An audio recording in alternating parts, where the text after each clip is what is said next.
Voyons maintenant quelques spécificités au cas par cas. Ici est l'exemple du test de dosage de la parathormone 1,84 tel que réalisé par le test Biomérieux-Vidas. Voilà ce qui est mentionné dans la notice. Paragraphe des valeurs de référence précise le nombre de l'échantillon utilisé dans la population en bonne santé. Vous voyez que l'effectif est de 491.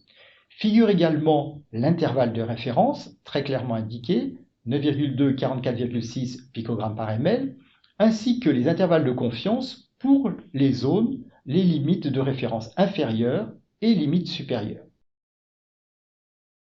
Ces informations sont particulièrement importantes dans le cas de la PTH, puisque pour le suivi des patients traités par dialyse, le CADIGO, l'organisme qui établit les recommandations, fixe la cible comme étant une plage se basant sur la limite supérieure normale de la population normale.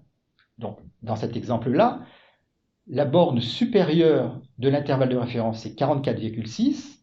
CADIGO propose entre 2 fois et 9 fois cette limite supérieure, ce qui donne pour Vidas une plage de 89,2 à 401,4 picogrammes par ml. Donc ceci est l'illustration de l'importance de l'établissement correct de l'intervalle de référence et notamment de cette borne supérieure de la valeur normale, puisqu'elle définira la zone cible pour les patients suivis par dialyse. Cet exemple est également intéressant de la parathormone, puisque la parathormone peut être influencée par le statut de la vitamine D. Donc, ici sont exprimés les intervalles de référence de la PTH en fonction du statut vitamine D, soit en carence, soit en insuffisance, soit normal. Et on voit ici que les intervalles de référence peuvent être légèrement différents selon les cas de figure. Donc, lorsqu'on définit une population de référence, toujours bien penser aux facteurs pouvant influencer sur le statut de l'analyte. Dans le cas de la PTH, la vitamine D est un facteur important à prendre en compte. Voyons maintenant un deuxième exemple avec l'antimulériane hormone. Ici sont figurées les valeurs de référence qui sont établies pour le test de Biomérieux-Vidas. Et vous voyez que pour cette problématique de l'AMH, il est important de préciser ces valeurs de référence en fonction des tranches d'âge.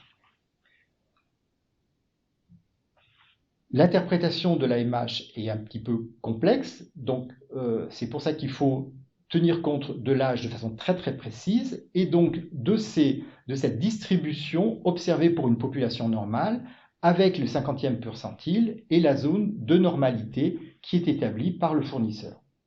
Ici, dans l'exemple de Vidas fourni par Biomérieux.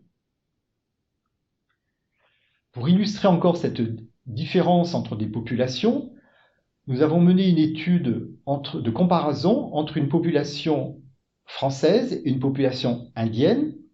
Et voici un plot avec les valeurs observées sur des populations normales de femmes en France, donc les points bleus, et en Inde avec les points rouges. Les deux lignes décroissantes figurent le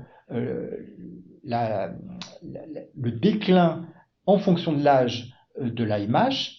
Et ce qui est remarquable, c'est d'observer le décalage entre la ligne bleue et la ligne rouge, c'est-à-dire que les valeurs indiennes, pour un âge donné, sont systématiquement inférieures à celles observées dans la population française. Et par contre, les pentes sont comparables et donc le déclin est similaire.